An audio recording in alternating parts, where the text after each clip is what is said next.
Friends, ఒక విషయం మాట్లాడడానికి అయితే వచ్చానండి. ఈ డాగ్ బిజినెస్లో నాకు నిన్నటి నుంచి హెల్త్ బాగాలేదనమాట. వామిటింగ్స్, ఫుడ్ పాయిజన్ అయిపోయి చాలా డల్గా ఉన్నాను నేను.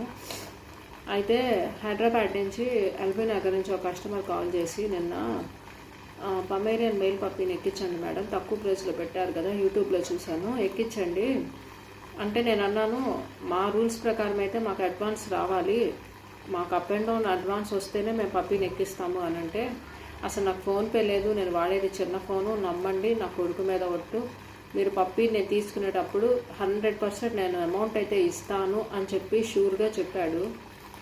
నిజంగా ఎంత ఎర్రి పూకుల్ని చేశాడంటే వాడు, మేము పప్పీని పంపించిన తర్వాత డ్రైవర్ ఫోన్ చేస్తుంటే ఫోన్ ఎత్తకుండా అదేటో పాపం అదెటో లొకేషన్లోకి వెళ్ళిపోయి డ్రాపింగ్ పాయింట్లో ఫుడ్ లేకపోతే డ్రైవర్కి రిక్వెస్ట్ చేసుకొని ఆయనకి అమౌంట్ ఇచ్చి మరీ దానికి ఫీడింగ్ పెట్టమని చెప్పి నేను మార్నింగ్ 3 నుంచి నాకు నిద్ర లేదనమాట. అసలుకే హెల్త్ బాగాలేదు, పైగా మేము పడుతున్న స్ట్రెస్ మామూలుగా కాదనమాట.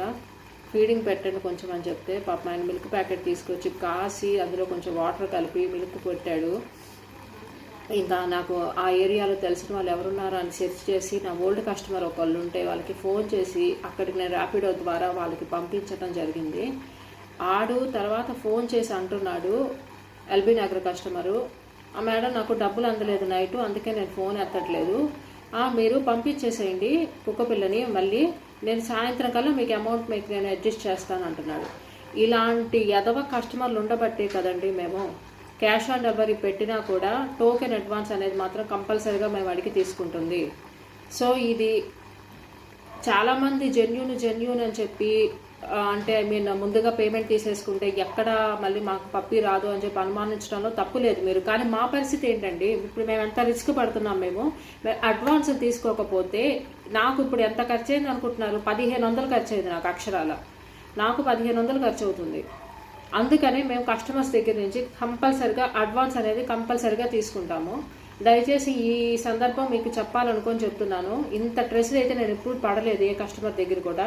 కస్టమర్స్లో కూడా మోసపూరితం వాళ్ళు, ఫ్రాడ్ వాళ్ళు ఉంటారు కాబట్టి మేము టోకెన్ అడ్వాన్స్ అనేది తీసుకుంటే మా పప్పి మాకు సేఫ్గా తిరిగి మా లొకేషన్కి మాకు వస్తుంది. కాబట్టి దయచేసి అర్థం చేసుకొని క్యాష్ ఆన్ డెలివరీ అని అంటే అమెజాన్లో ఆర్డర్ పెట్టినట్టు లేకపోతే ఫ్లిప్కార్ట్లో ఆర్డర్ పెట్టినట్టుగా మన ఇంటి ముందుకు వచ్చిన తర్వాత మనం డబ్బులు ఇవ్వటం మాత్రం కాదు. ఇది ఒక ప్రాణం, ఆకలి దప్పికలు వాటికి ఉంటాయని మీరు గుర్తించాలి. So kindly please I request you to all customers, మీరు మాత్రం టోకెన్ అడ్వాన్స్ ఇస్తేనే మేము పప్పీస్ని పంపిస్తామండి. Thank you.